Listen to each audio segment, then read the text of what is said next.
పెళ్ళి చూపులా? నీకా నాన్నకా? నాకా? డ్రెస్ వేసుకుంటే నచ్చదా? వేసుకోద్దని చెప్పు. నేను వేసుకుంటే నచ్చదా? నేను చెప్పాను కదా చీర కట్టుకున్నాను. నేను చీర కట్టుకుంటాను, వాళ్ళని కూడా పంచి కట్టుకుని రమ్మను. రమ్మనే ఏడు జోబమాని అలా ఆయన కూడా మానేస్తారంట. ఇద్దరం జాడీలో జీడిపిక్కలు వేసుకొని అమ్ముకుంటాం, ఇదంతా తిరుగుతాం. అయినా నన్ను జాబ్ మానేమంటే నువ్వు ఎలాగ ఒప్పుకున్నావమ్మా? మరి అలాగని చెప్పింటే ఆ స్కూల్ ఫీజులు కాలేజ్ ఫీజులు మానేసి కట్నాలు దాచుకునే వాళ్ళం కదా. అవి సర్టిఫికేట్లు అనుకుంటున్నావా, శనక్కాయలు కట్టుకుని పొట్లాలు అనుకుంటున్నావే? ముక్కు పడక నచ్చదా? నచ్చకపోతే పెట్టుకోద్దని చెప్పు. నేను తినని చెప్పాను కదా. ఒకసారి లైన్లో ఉండు. కూలెక్కలేదా వాటర్? ఎండలు దంచేస్తున్నాయి.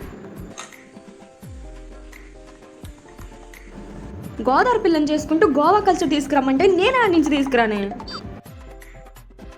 వంట వచ్చని చెప్పావా? నేను కోడింగ్ చేస్తున్నానా క్యాటరింగ్ చేస్తున్నానే అమ్మా. మొన్న మ్యాగీ మాడిపోయిందని తిట్టి ఇప్పుడు వంట వచ్చని ఎలా చెప్తావు? ముగ్గులు వచ్చని చెప్పావా? చేతబడి చక్రమే చూసేయలేను కదమ్మా నేను. నాకు ముగ్గులు వచ్చని ఎలా చెప్పావు? కొరియన్ డ్రామాలు చూస్తారా?